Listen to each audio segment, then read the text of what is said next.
If you haven't heard about Anchor, definitely download it to your phone. If you want to voice your opinion to the world on various topics, Anchor is definitely the way to go. It's free. Just pull out your phone, hit the record button, and boom, you're going. Download the free Anchor app or go to anchor.fm to get started. Also, check out my channel, Seek the Truth Podcast. Bye.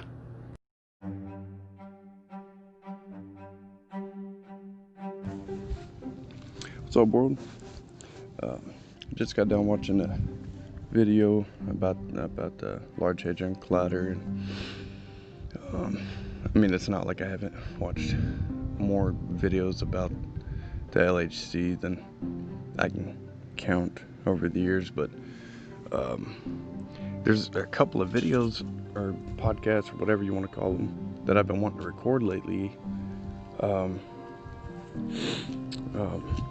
And one of them, and I'll just kind of tie it all into this, or I'll try to if I can. First, let's start with, concerning the LHC and the conspiracies around that. One of the biggest ones is that they're trying to open portals to other dimensions, and then there's actually a lot of, I've seen some of the speakers for the LHC pretty much come out and say that anyway. That's no surprise. That's not what the video's about. The video is about why the LHC is even a thing. In my opinion, it is because they tried, and I say they, the quote-unquote they, or whatever, they tried to explore the ocean, and they have found pockets of very dense liquid that they cannot penetrate and go down any further. And this is also what happens when you try to break out of the firmament.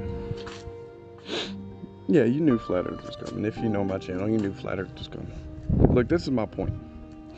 You can't go up high enough to get out.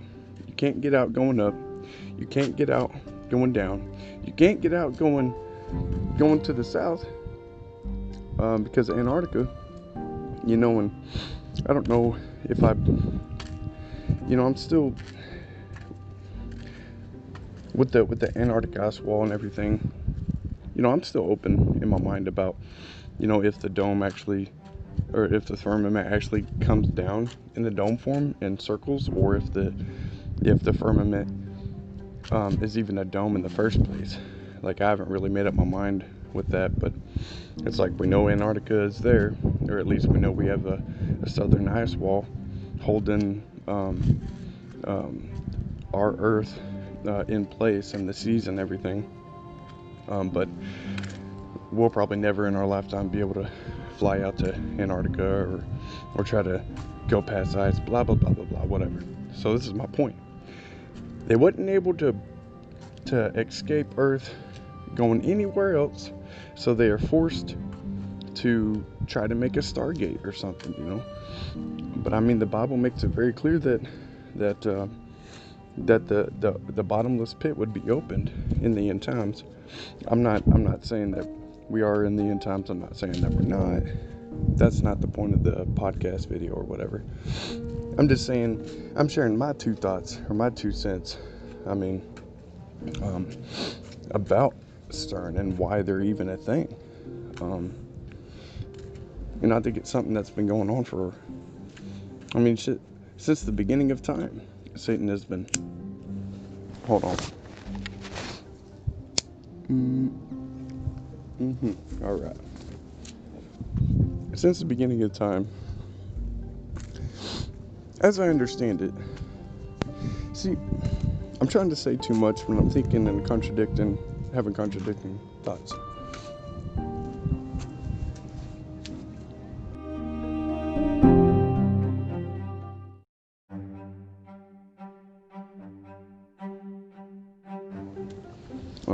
So my overall point is that, God, it's so complex. Okay, let's just try to break it down. Okay, I was told growing up that Satan and his legion fell before humans were created. But in the Bible, when it comes to Genesis, it doesn't fill that part in. So I don't know how I feel about that belief. But the other thought is, well, Satan has been here, and his legion has been here since dawn of man, if we can say that, or whatever, but he's been here just as long as we have, and I think he's been playing in the shadows the whole time. And then, okay, here's another thought, and I'm just putting out pieces to this puzzle. I'm not particularly trying to put it all together. I'm just trying to make sense of what I believe I understand, and to try to better understand what I do not understand. Anyway, so let's see. When was what was it? Early 1900s, or was it? I'm trying to think of Aleister Crowley, and then the Thule Society and all that. When all that was coming along, I'll bring that up because things like that, I believe, have been going on for a very long time. When I say things like that, talking about certain groups of people seeking any type of knowledge and power through any means necessary. I believe that has been going on for, I'll go all the way back to Cain. In a sense, maybe not. I'm getting too scrambled brained, but I don't know. Like, from what I've learned about Satanism and Luciferianism and everything like that, like these people, they use the Bible as almost as like a blue book, as a guideline on what has to happen for their false Messiah to come. And I've also heard the argument a lot that there's a lot of Satanists that probably know the Bible better than a Christian, And then it makes me think of when Jesus was in the wilderness and Satan was trying to tempt him with scripture, and our God was stronger and was just like, man, you don't even understand what the hell you're saying. You're taking everything out of context. Oh man, I'm sorry. I just see, for some reason, I always, like, when I impersonate Jesus, if you can even call it that, or I don't know what the right term is, I always put like this like super chill gangster type of mindset on him, because that's how I seen Jesus, man. He was so smart, he was so wise that he didn't have to throw fists. He didn't have to even necessarily defend himself.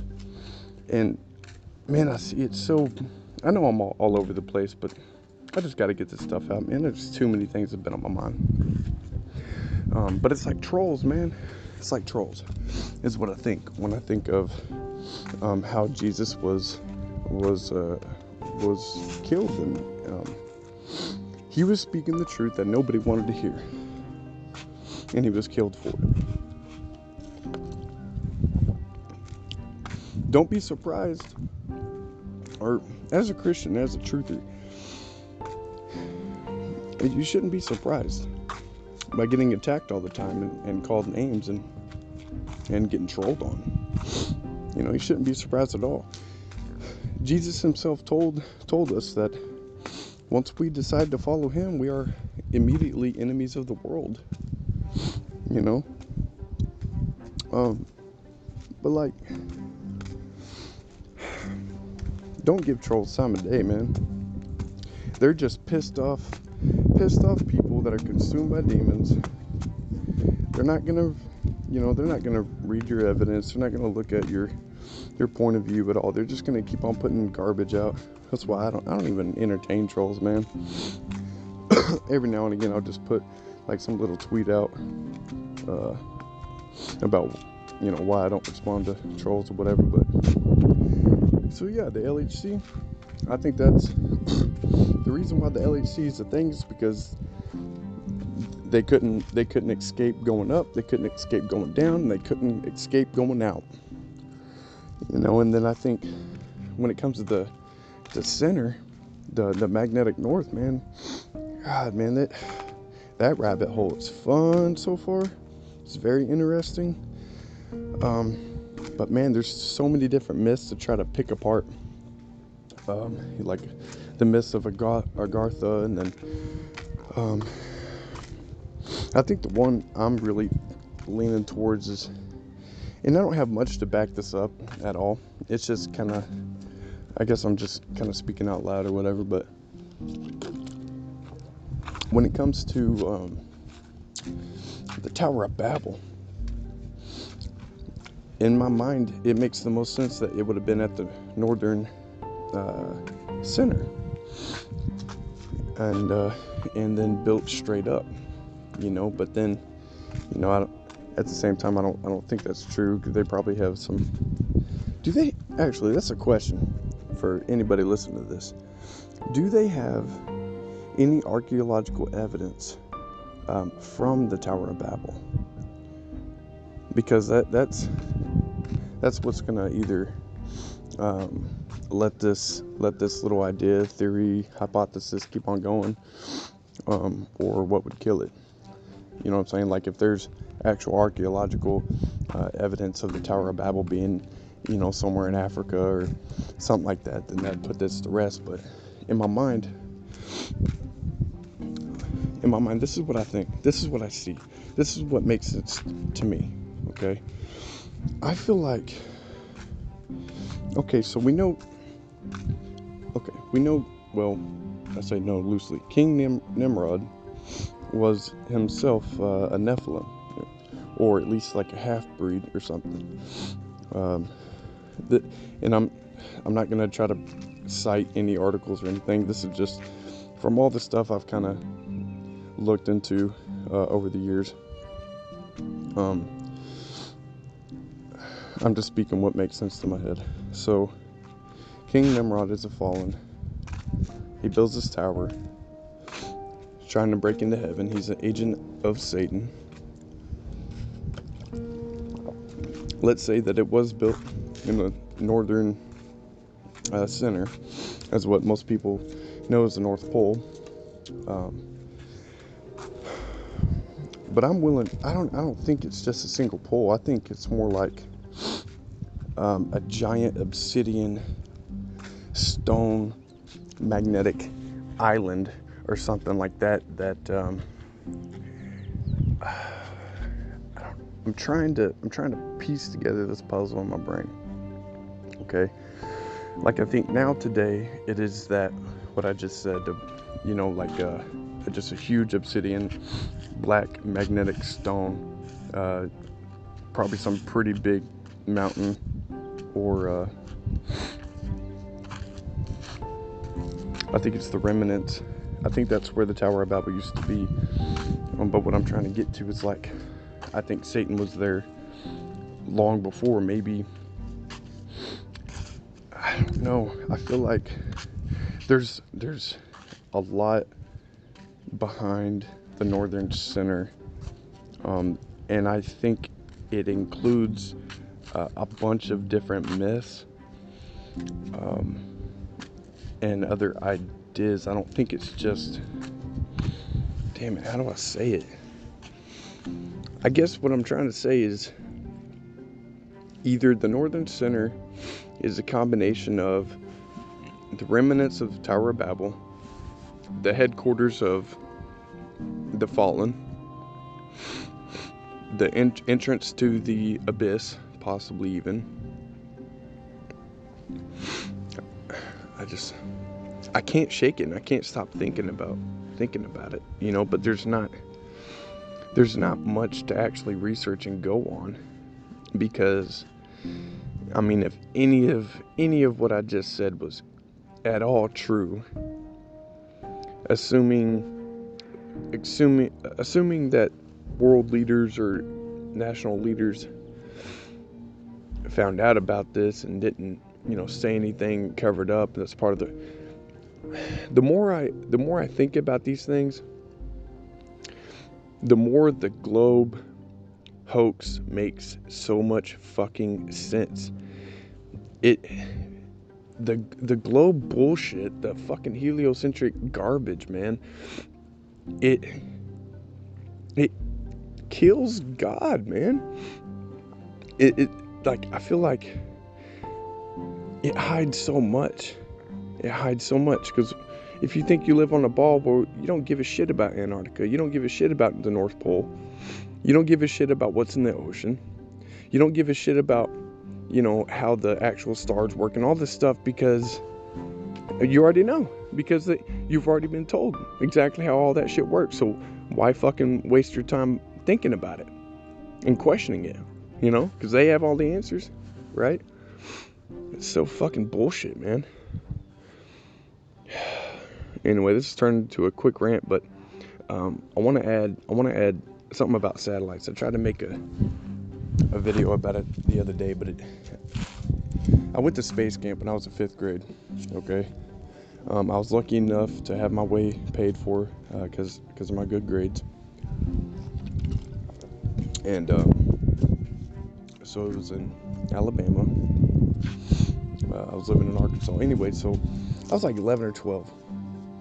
Okay, space camp, it really wasn't all that cool.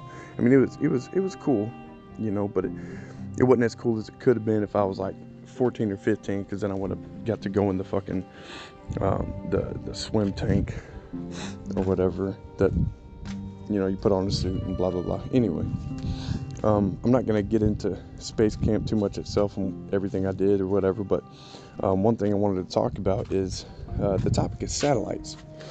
So, mind you, 5th grade, 11 to 12 years old, I can't really remember, like 2001, 2002-ish. A part of the trip there at space camp, they sat us in this computer lab and let us design satellites. I'm telling you, this program, it was so easy to use.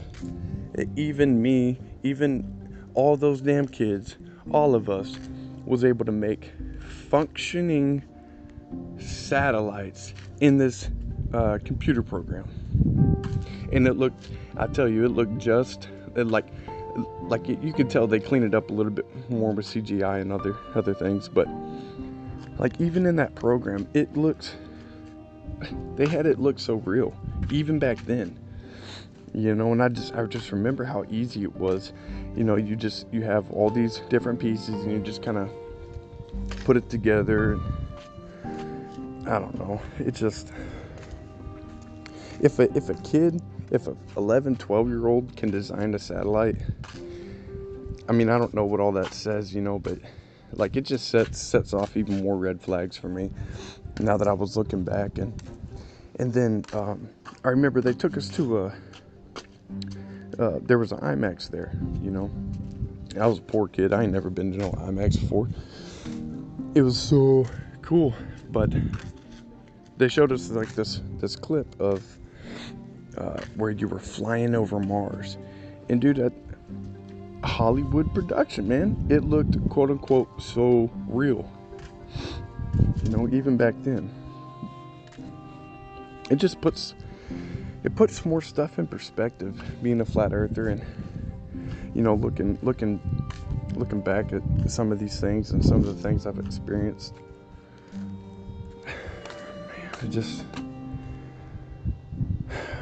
It's hard to believe that reality is reality, but you can't make this crap up, man. You really can't.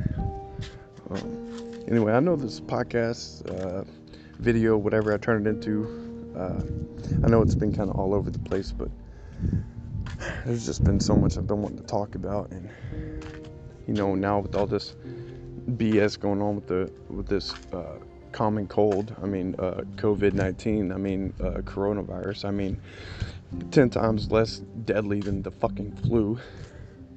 Anyway, all that stupid crap going on, media's trying to say everybody's panicking. Man, ain't nobody panicking, dude. Like, how easy, okay, let me just put something into perspective too. Say you were a trillionaire or even a billionaire, okay? This is how easy it would be to stage this panic. This is what you do. You take 20 people, not even, it could be just 10, 20, 30, whatever.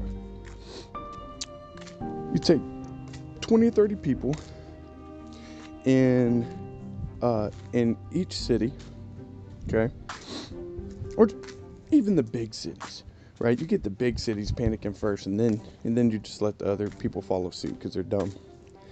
You pay people to go to these Walmarts or go to these places and buy up toilet paper like everybody's fucking panicking. And then you just wait. That's how easy it is. You know, take 50 states.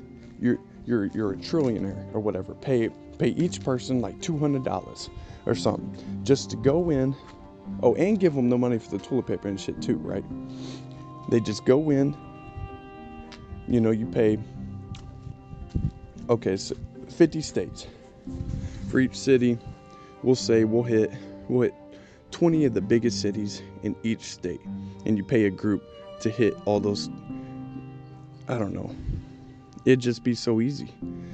I mean, you can do a lot with money, I'm telling you, and people will do a lot of messed up stuff for money. You know, they don't care. There's just too many red flags. The media has been caught too many times faking news, staging events. You know, I don't watch it at all anymore. You can't. It's all bullshit. They want you panicking. They want to control your mind. They really do. And they have been. They've been controlling a lot of people's minds for a very long time. But anyway, thanks for checking out this podcast video. Find me on YouTube at seekthetruth.tv.com. You can find my first book on Amazon. It is titled Earth, Sea, and the Sky Above, A Biblical Perspective by James G.W. Haas. Also, if you want to check out my music, I haven't made music in a couple of years, but you can find me on Spotify, YouTube at Whitehawk the Beatmaster. The Beatmaster has an A on the end. So, but anyway, I'm just trying to get out there, trying to do my part. You know, I believe God. I don't know. I'm just I'm trying to use every skill, every opportunity I have to try to make the world a better place and try to, I don't know, spread peace, spread understanding. So, but yeah, y'all have a wonderful day. Stay calm, praise God, and love your neighbor, love your family, be nice to one another, and bye.